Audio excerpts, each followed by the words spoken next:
Brother Henry Vosburgh is going to share with us. If you don't know him, you get a chance to get to know him tonight. He's in our missionary hallway. His prayer updates are over there. And you might have seen him before, maybe not. I don't know. But like I said, maybe tonight you get a chance to get to meet him. So, Henry, if you come. Okay. Thank you, Pastor Brian. Well, good evening. It's good to be back at Southern View Chapel. It's been quite a number of years since I've had a chance to be on the ground and to meet with you. I see Pastor Gary out in different regionals for the IFCA and every year at the IFCA annual convention. And so I see him quite often, but to be able to come and give a report tonight, I'm grateful for the opportunity to do that. We've been part of your your missions program now since the late 90s. I got familiar with your church and with Brother Gary when I became the director of the Old Illinois Bible Church mission.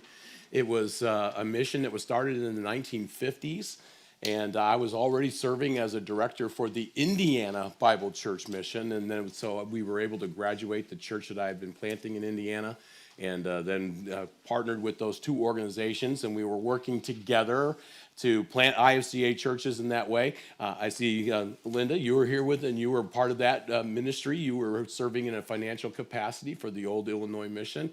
But it was an interesting situation because, if you're working in one organization, state-based Indiana mission, and planting churches with its own board and its own regulations and policies and so forth, and then getting introduced to a new one, similar ministry, planting IFCA churches in the state of Illinois, but with its own board, its own ways and things. So you had kind of two different ministries, but sharing the same leader. And the scriptures do tell us that a double-minded man is unstable in all his ways, and so you kind of have this thing happening.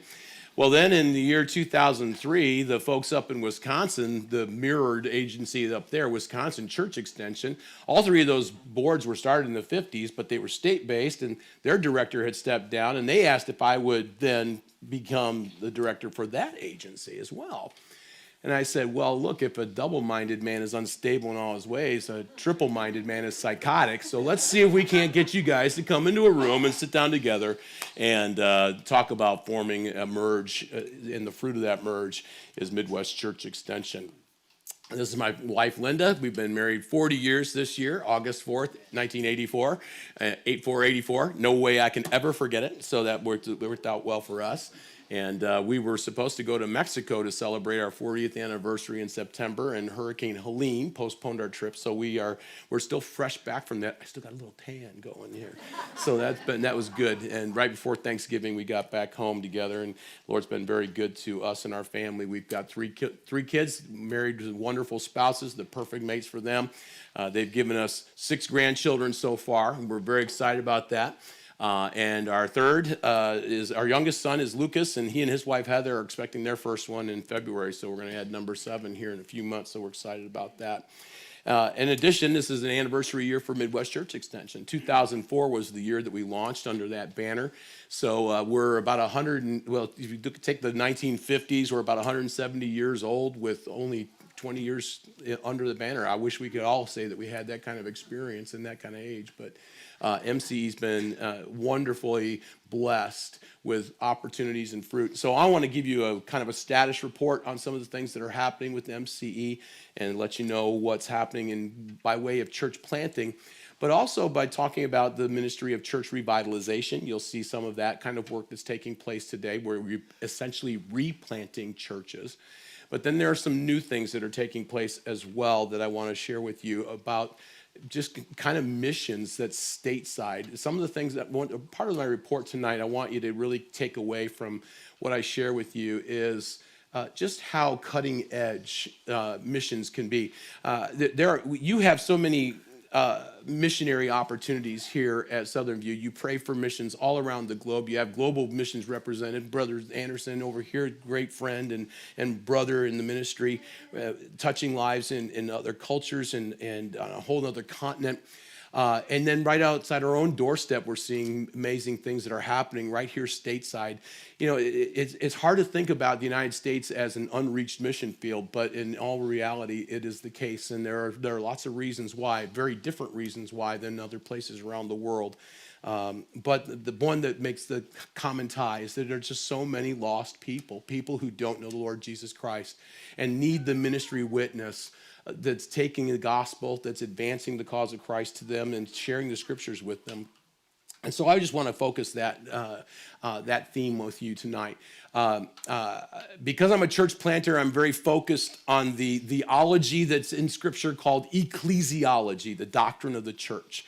And if you were to look at your doctrine of the church, one of the things you could say is lesson number one of ecclesiology is the simple fact that the purpose of the church is to advance the gospel and to build the body of Christ. Christ said that I will build my church and the gates of hell will not prevail against it.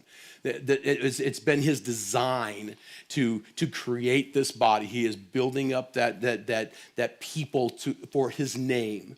And he's bringing that out of all of the lost that is in the world today, those that are appointed unto salvation. He's bringing them to himself, and we garner that fruit. We bring in that body. We build that body by advancing the gospel.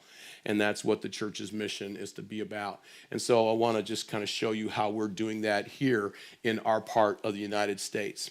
We reach into 6 different states officially as our territory: Iowa, Missouri, Wisconsin, Illinois, Indiana, and Ohio. And over the course of the 1950s through to today, literally hundreds of churches have been started by those 3 agencies collectively that now are operating under MCE.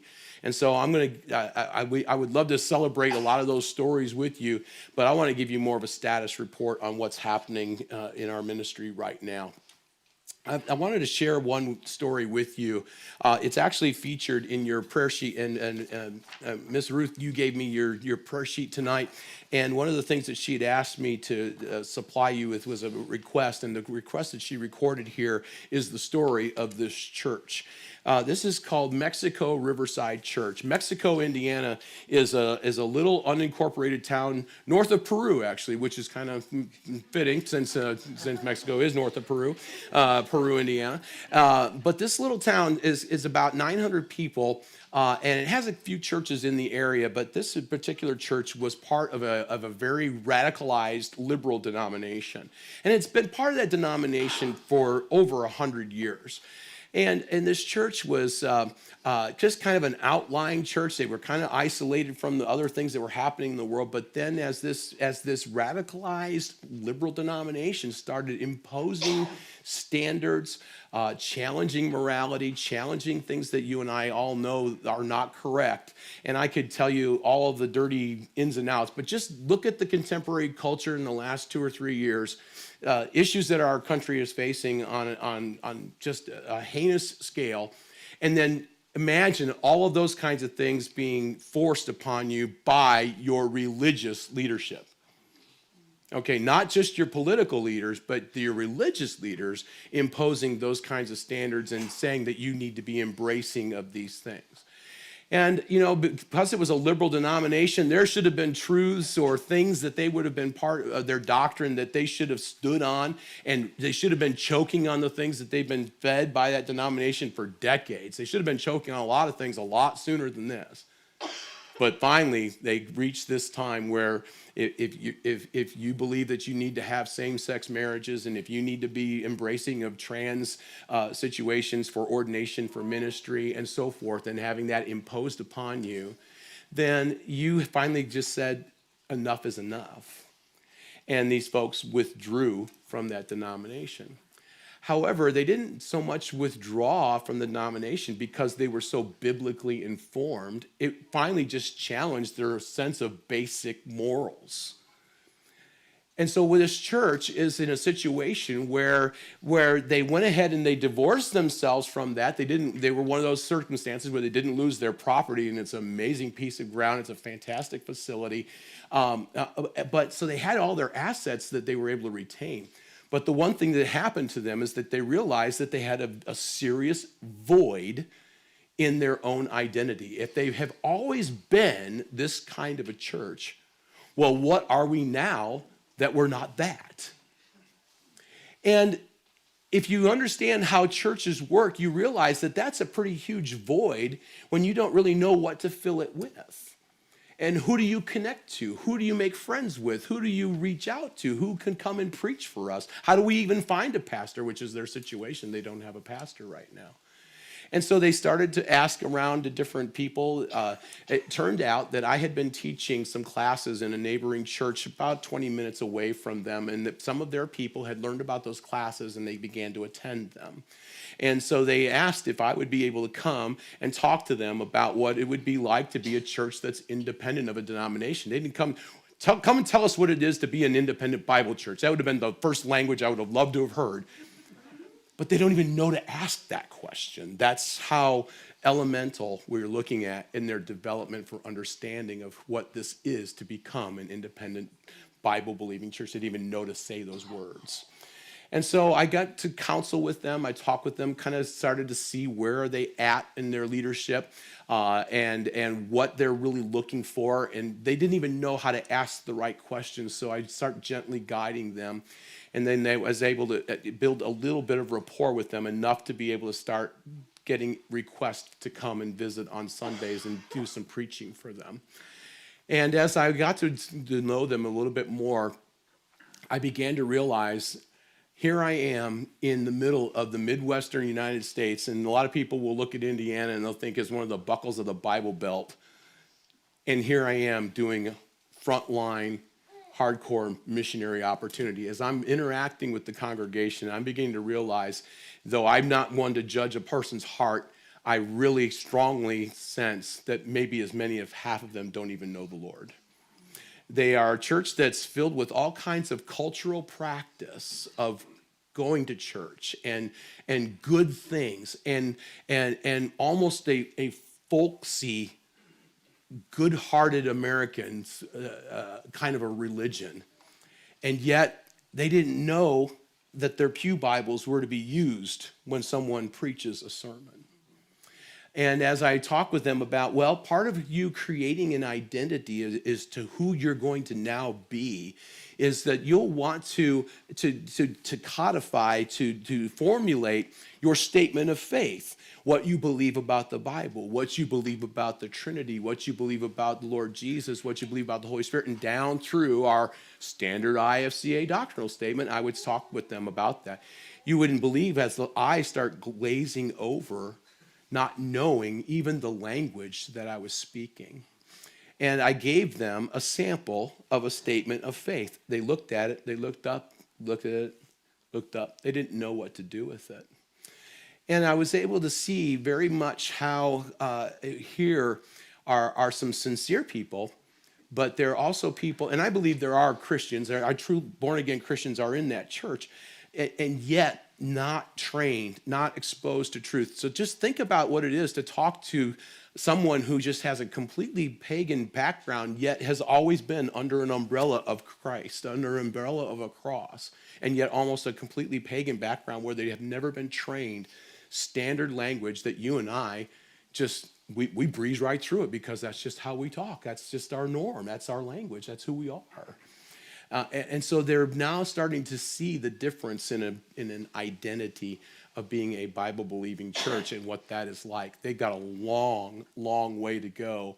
But I would ask, as I've mentioned here in this prayer request, I'll read it for you. Pray for an increasing number of contacts from churches that are leaving radicalized denominations and attempting to carry on ministry as independent churches. Now, notice I said my request was in the plural. That's just one story. This is now becoming a frequent phone call that's being made to us where churches are leaving these kind of situations. They're divorcing themselves from those denominations. And for those of us who've got a little history in our lives, and that's code for us older people, we have a remembrance of history when a lot of the tradition of the IFCA churches had that very same beginning. They came out of liberal denominations in the middle of the old time fundamental versus liberal, really the warfare that went on in that days. That's a lot of the heritage of IFCA churches, and we're almost seeing a repeat of that starting to happen again now because of the imposition of culture on the churches. It's not an uncommon phone call for me to get from a former United Methodist church that's trying to navigate its way to be in a Bible-believing church. And so pray for these opportunities, because it's amazing.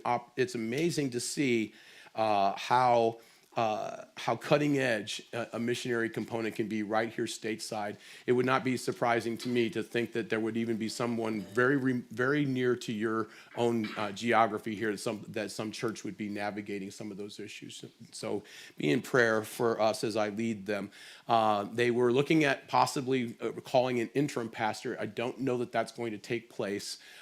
Is because they've asked me to come back in the spring or in the first quarter of next year. So January through March, I'll be speaking with them 7 times. And so pray, I'm going to be generating a series for them. I'm going to be going right for the throat, if you will. I'm developing a series on what is the gospel. And I'm going to use Acts 16:31 as the basis for that to try to stimulate their thinking. I don't want to make them doubt themselves, but I certainly want genuine decisions in that congregation. So pray that the Lord will use that opportunity as I minister to the Mexico Riverside Church. Okay, that's just one spot. Let me go ahead and move on. Another new opportunity that we're hopeful for. Yeah, Brother Dan. Do you have to preach in Spanish there? No. That report's coming. Yeah. And I think the last time I was here, I explained the extent of my Spanish as burrito, taco, enchilada. That's about and donde este baño. You always got to know how to say that one, because that one you never want to. I can say that in 26 languages actually. But that report will be coming in a few minutes. But no, not in Mexico, Indiana. Thankfully, that would definitely not work. I'd have to be enlisting some assistance. That's for sure.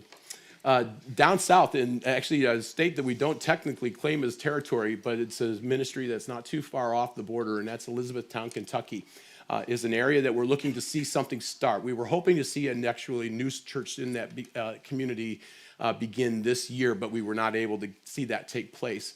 But this is a rapidly growing area, and I don't know if any of you are folks that are traveling on the road, or you ever get down I-65 and moving south. I-65 that goes out of Indiana through Kentucky and on down to the Gulf. If you pass by Elizabethtown, Kentucky, you'll see a very rapidly growing area. On the south part of the area, just below the proper Elizabethtown proper, in a small community, the Ford Motor Company is building a gigantic battery plant that's going to be down there for the EV market. At one time, it was slated to have over 5,000 jobs brought into it. And it was causing just a rapid growth in the population there in Elizabethtown, from about 30,000 in the county to a projected 50,000 within the next 10 years. So it's really going to close to double in size. Also contributing to this is that on the northwest end of Elizabethtown is Fort Knox. And there are many military personnel that are currently serving in their roles in the military, are actually starting to approach the time when they either choose to re-up within their terms of service, or they're actually going to be discharged and move on and re-enter civilian life.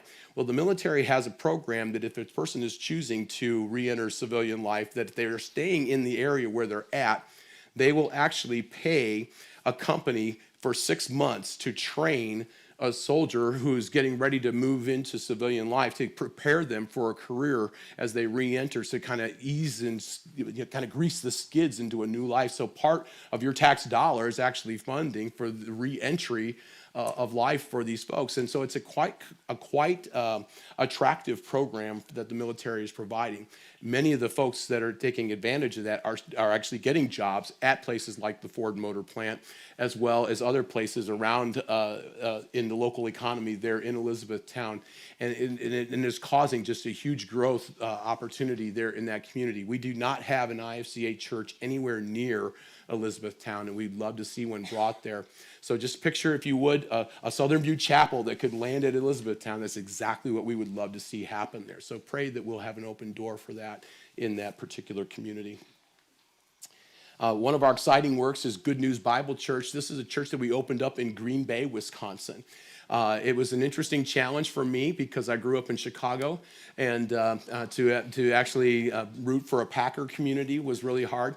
See, it was really a tough time because as a Chicago Cubs fan, I had to plant a church in St. Louis. And I said, Lord, what am I supposed to do? Am I supposed to reach out to, but yeah, people in St. Louis need to get saved too. Okay, but where are you going to ask me to go next? Green Bay? Sure enough, that's what he did. So up in Good News Bible Church, it was an exciting thing because what happened about 12 years ago, actually now it's about 14 years ago, a local couple, Mike and Sue, contacted me and said, could you consider bringing an IFCA church to our city? I said, well, I would love to do that. Well, how do you go about doing that? And we talked a little bit. We came up with our strategy of how we would run at it. And the whole key was, of course, I'm in Northwest Indiana. I'm not in a position to be able to come up and personally lead a work in Green Bay. So Mike, what you need to do is you need to talk with different families and households in the area and see if you can kind of gather a core group and develop a home Bible study. And I can teach you how to do that. I can work with you.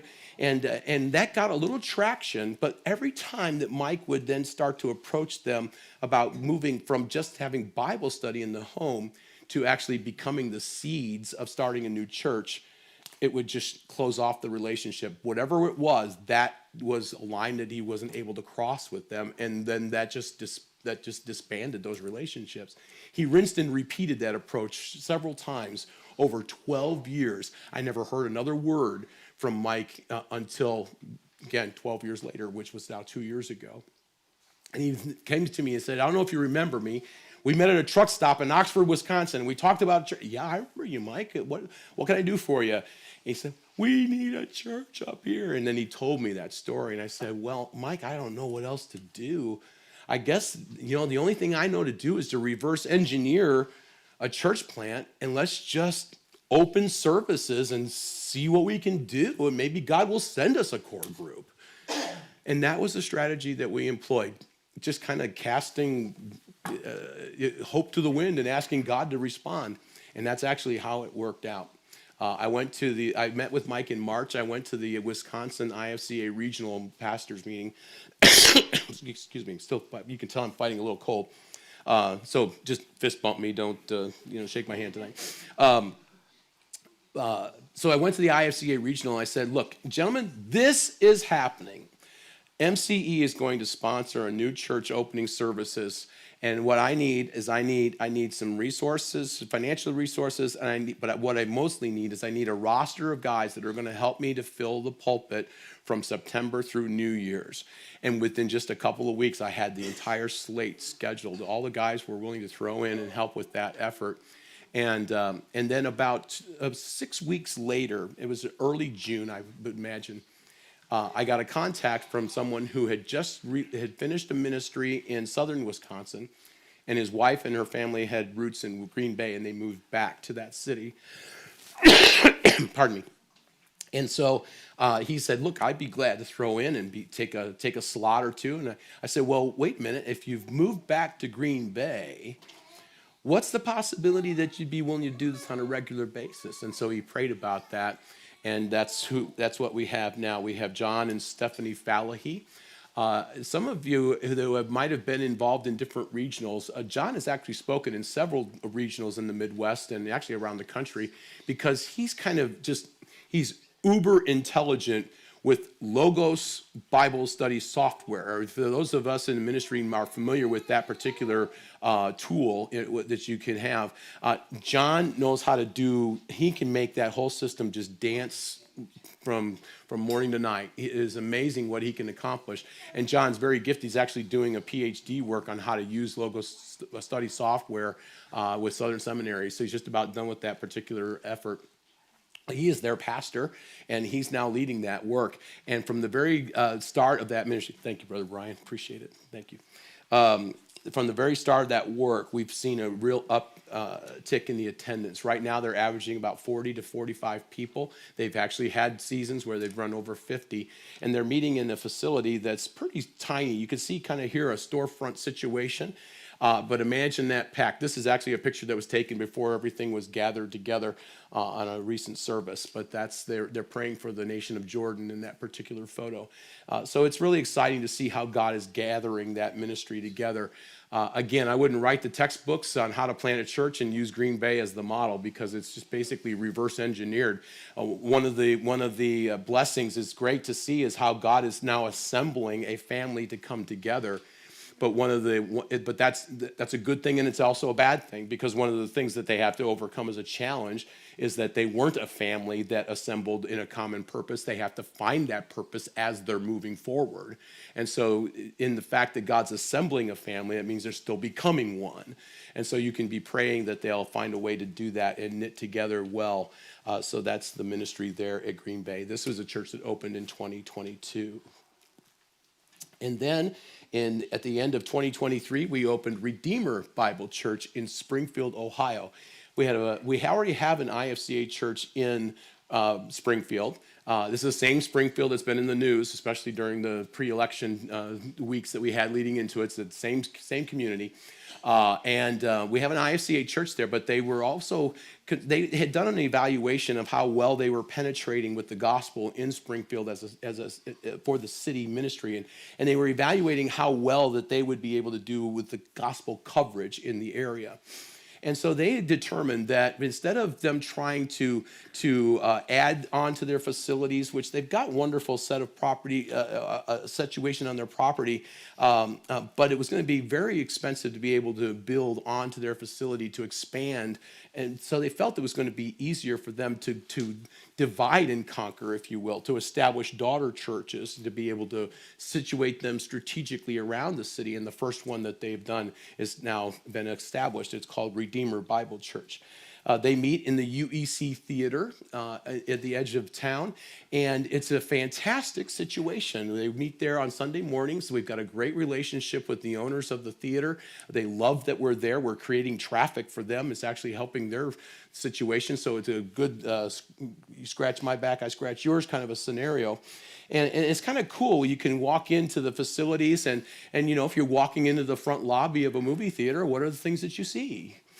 You see the concession stand, and you see the Coke machines, and man, when you walk in, you just get that waft of that buttered popcorn just kind of floating in at you, and man, your taste buds are getting excited and all kinds of things. And well, they just had their 1-year anniversary, and I was able to celebrate with them, and they were able to hang a new signage. They've actually been getting new traffic from the sign that they've been hanging there. They snapped a shot of me doing some preaching for them. But take a look at their sitting situation. Now, why are you laughing? I know why you're laughing. I'm never going to get them out of that room. That's the thing. They're going to look at their seating that they're in, man. I mean, they got seating to beat the band. And they had about 60 people for their opening service. They had a lot of guests, and they were standing room only, because that's about how many sets in this theater. But across the room from this particular setting is a 160-seat location. So we're not going to be relocating anytime soon at all in there. But yeah, those big cushy chairs are incredible. Cups, sitting a cup holder on the side. And you're constantly snapping your fingers, making sure everybody's still awake. And but it's a fantastic thing. We've got a great young preacher there. Reed Wagner is our leader. Young guy, has a Appalachian Bible College and Shepherd's Seminary training, and he's a wonderful teacher. And the Lord is working at developing this church as well. So they're running about 30 in their attendance right now, and just a little over a year old. So we're excited about that. Church we started 3 years ago is led by Ken and Lizzie Chipchase. Ken's been up here to Southern View a number of times. I think during your men's conferences, he might have even been one of your seminar leaders.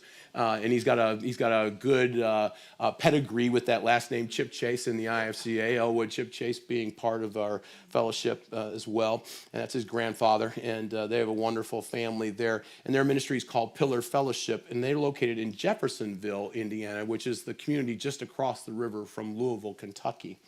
And I was down there last night. We were talking with them. They meet in the paralyzed veterans facility for Indiana and Kentucky.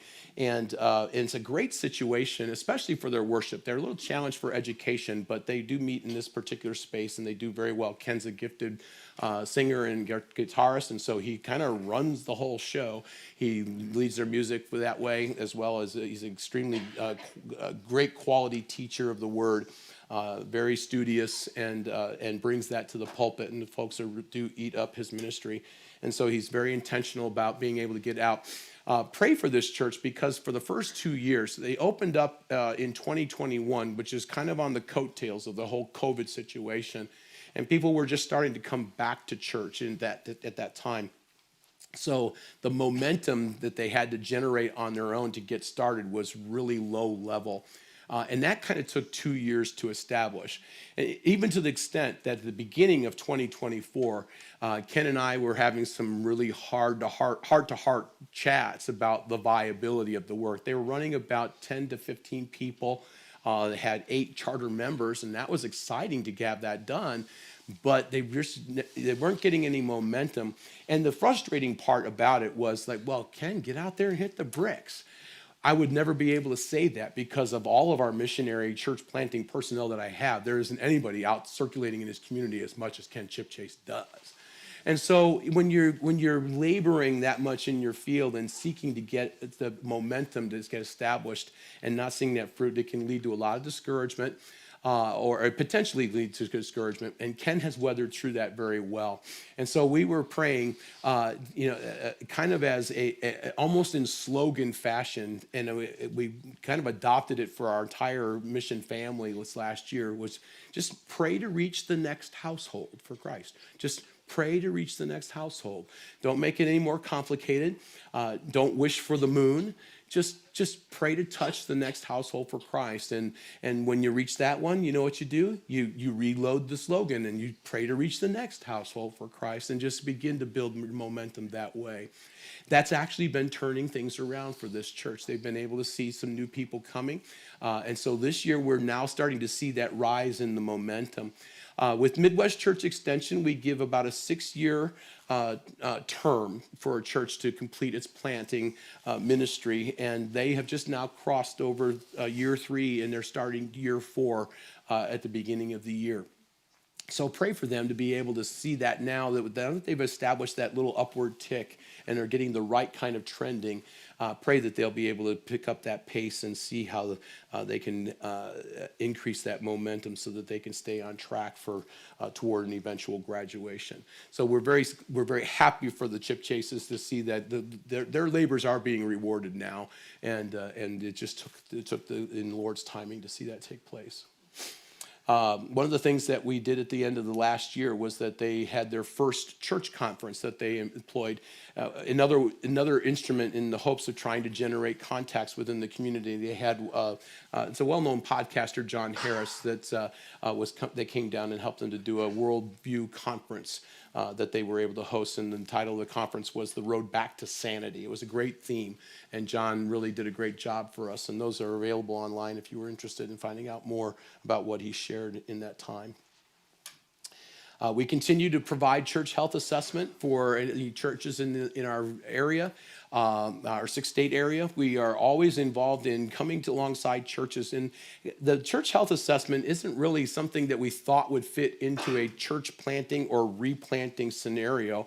And yet, as it turns out, it kind of developed organically that we couldn't ignore providing this kind of a ministry service. One of the questions that was often asked of me, how do you decide what kind of a church you will help if they're struggling? If you're going to replant a church, not every church can get replanted. Some churches just are too far gone; they can't be rescued. How do you determine what ones you can or are willing to work with, and what ones aren't you work with?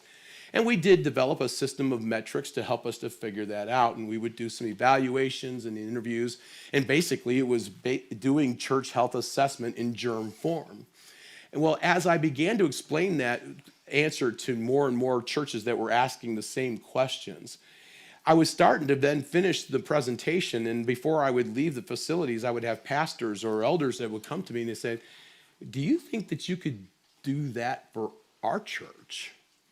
And I said, well, what are you asking? And they're saying, well, if you're evaluating for health and you're evaluating for strong points and, where are our weak points, where are our blessings, where are the threats to our ministry, we would benefit from something like that. Well, if I'm making that presentation in a supporting church and here they are helping us to do our ministry, the last thing I'm about to say is that, well, we won't do that for you. Why wouldn't you be able to expect a brother ministry to provide what you're very much invested in doing? And so the answer obviously was, absolutely, we'd be glad to come and do that for you. And that actually was a ministry that started getting momentum to the point that we formalized our program to a church health assessment ministry. And we've done probably a dozen or so in the last 2 or 3 years for different churches. Some churches come to us in crisis, and then that's when they need critical care help now. And we'll go in and we'll help them we'll do a diagnostic test on what they need to do. And identify their issues and help them to sort through that and make the recommendations and guide them if necessary.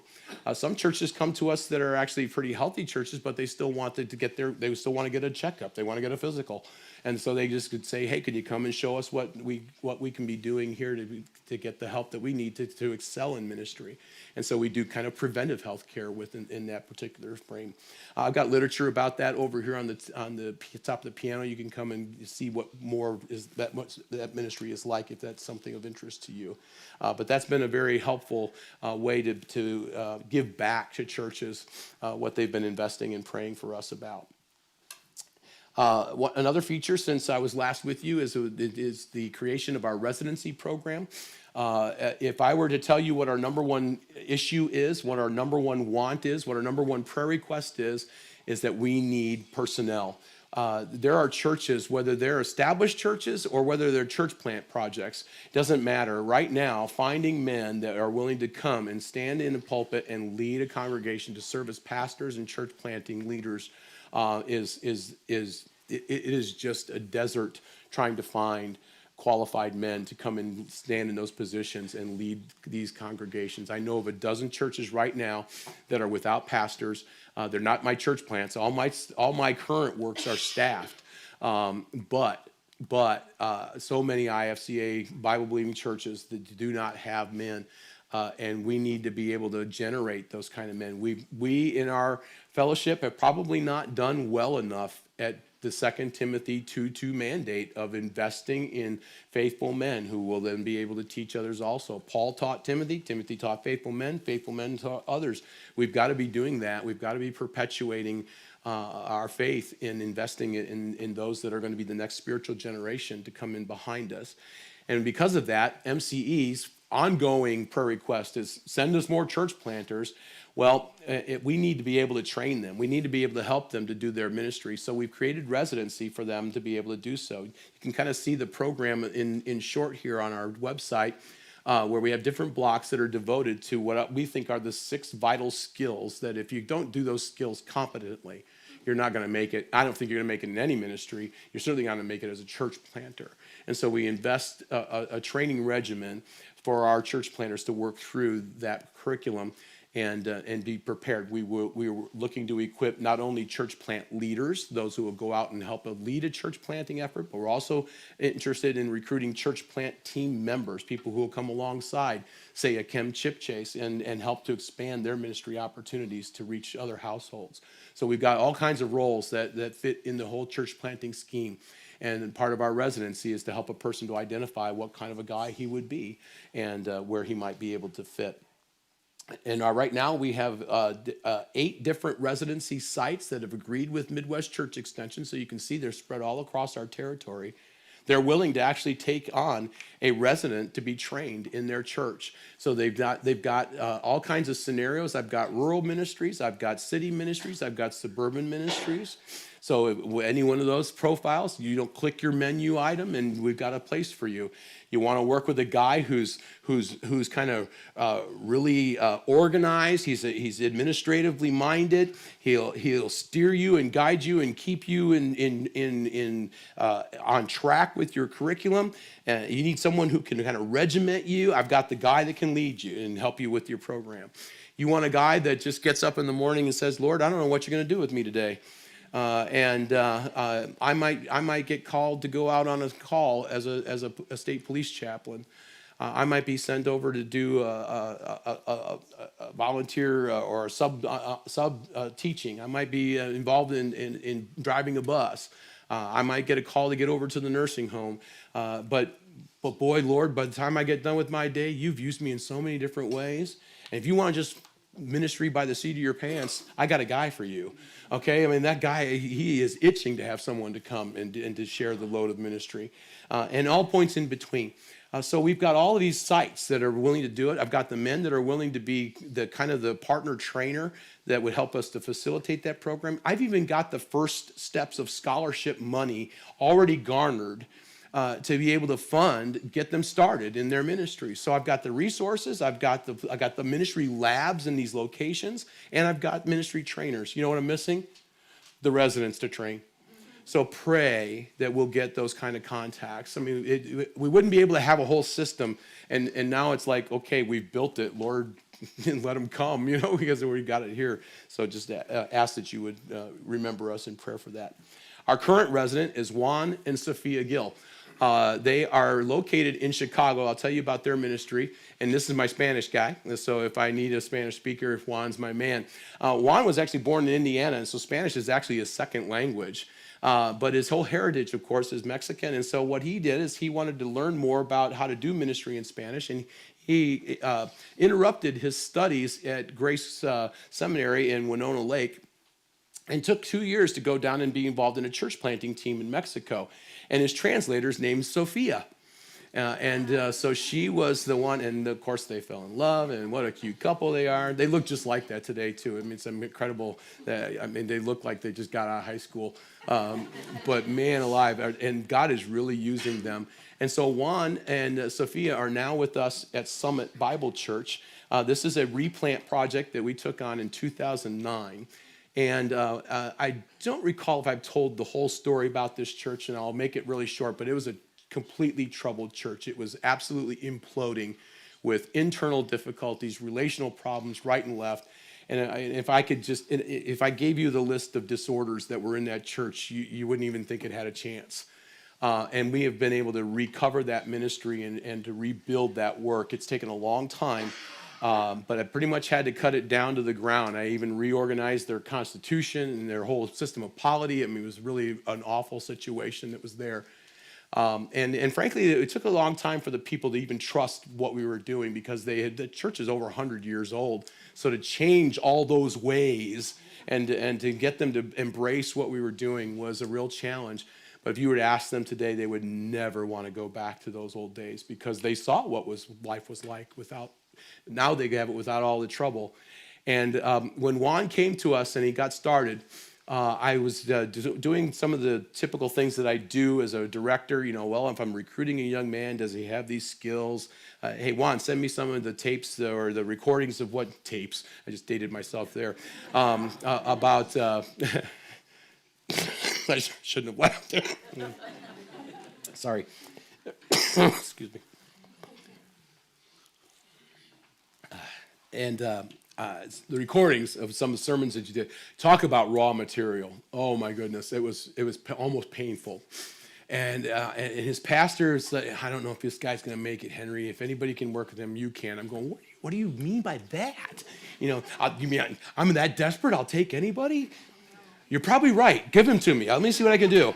And in just a year's time, all that Juan needed was opportunity and experience. His people are eating him up every Sunday, and he tell me, he love Juan's teaching, and he's doing such a wonderful job. He is a hardworking young man, and Juan preaches a Spanish service at 9:30 every Sunday, takes that same sermon, has it and preaches it in English at 11.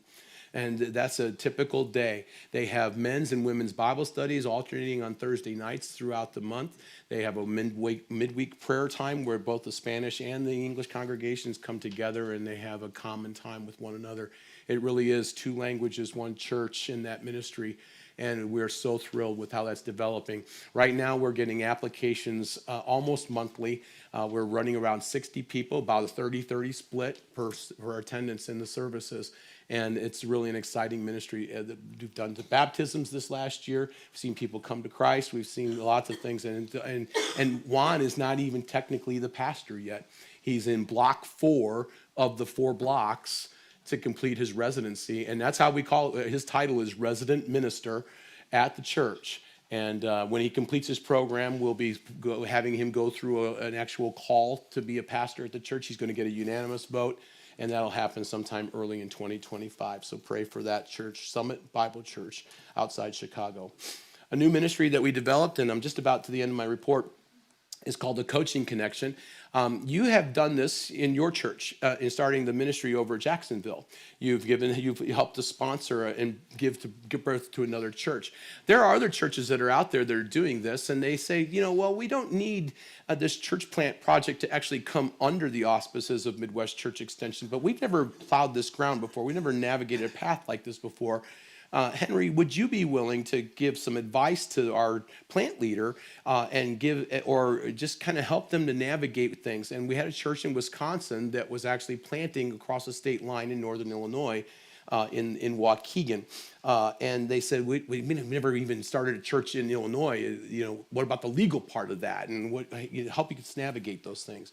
And so to facilitate that, we created a ministry called the Coaching Connection, where I partner with that particular church planter and embraced by that church. And I have a monthly meeting with him, and we just talk about the things of ministry. And there is a church that's just being established, Iglesia Biblica Esperanza Viva, Living Hope Bible Church. See, I've expanded my glossary just by helping them. This is a ministry that is currently meeting not in Waukegan, but actually in a church that's in Gurnee, which is where the big giant mall is at up there in the northeast corner of the state. And they meet on Sunday afternoons in this particular facility. And this is a picture of the congregation as they're gathering. And again, some really raw missionary opportunities are happening. In this particular ministry, the pastor's name is Jose Torres. That's him on the left here. Was telling me that a number of the new families that are coming to him are coming out of a cultic influence. There's a fairly well-known world cult, La Luz del Mundo, Light of the World, I think is the way that translates. And it's actually pretty notorious. It's been on some of the streaming services that's been exposed. The cult leader is like sitting in jail for some all the ickies that you can imagine that go with those cult situations. He's guilty of them, been found guilty, and now is incarcerated because of it. Well, what happens, of course, when one of the draws of cultism is identity and being owned by that group and finding their familial connection with that, well, when they realized that house of cards all came crashing down, that left a void in their lives, and they went searching for a church that would embrace them and help them to be able to feel wanted. And they found Pastor Torres and the ministry of Living Hope Bible Church. And so that has been an interesting thing. I was there to preach for them. As you can see, I was translated that day by one of the elders of the church. And I came to them, and I was asked to specifically preach a message about the incarnation. They had just completed the Gospel of John, chapter 1 through 18. The Word was made flesh, or became flesh, and dwelt among us. And so they had just been preaching through that. They asked me if I would speak on the incarnation. Little did I know that these families with that cultic background, they were coming from the influence where that wasn't taught. That they did not believe in the deity of Christ. They more of a unity of God, a oneness of God, and not about the person of Jesus Christ in a Trinitarian view.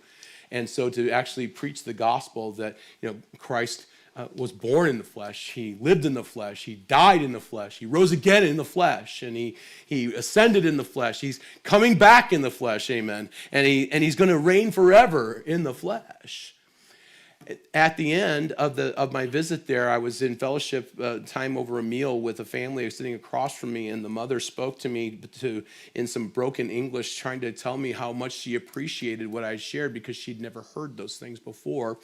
And she thanked me especially because her children were able to hear it in English, which presents a completely interesting scenario here in a Spanish-speaking church, which is true in much of the Spanish-speaking community here in the United States. We're seeing this happen at Summit as well. The first generation families, as you're reaching out to them, they're pretty much familiar with their mother tongue, and that's where they're at. But when you get into the second and even into a third generation, you start to see a whole change start to take place where you're either bilingual or maybe even English as a preferred language.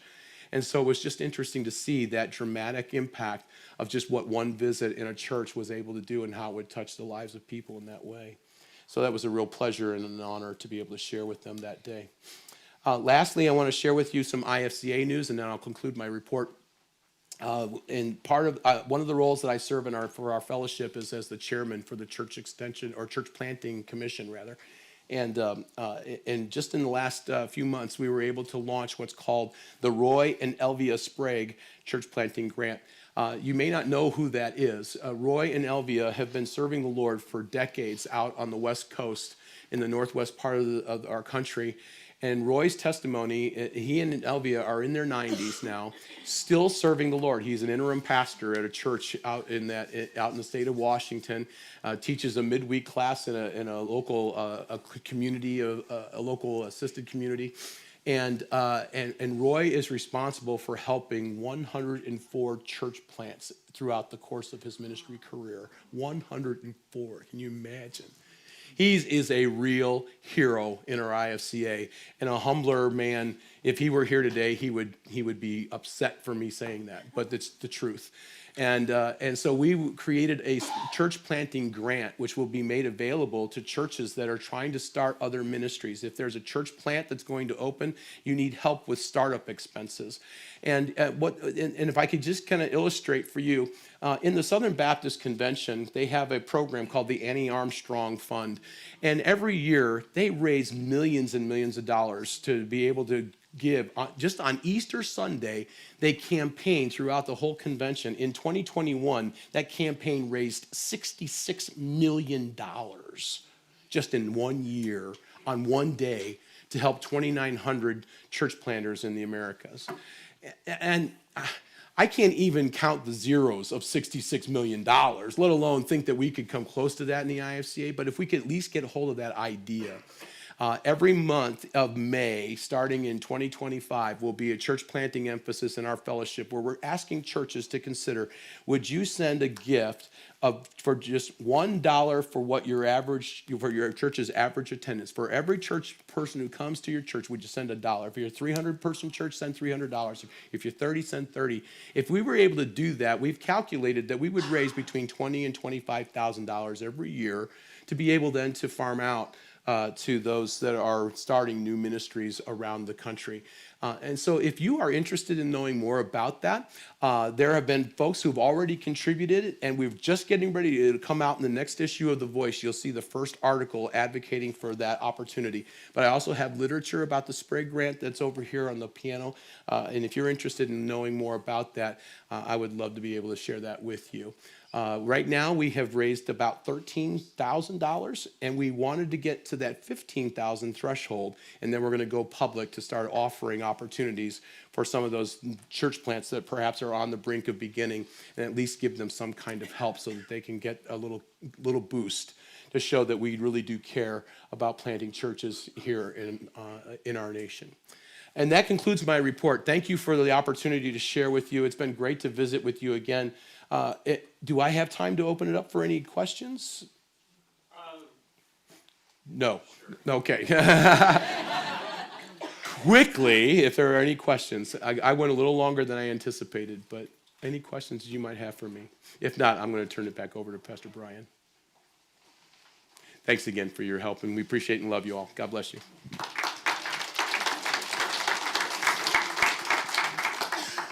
Let's conclude in a word of prayer.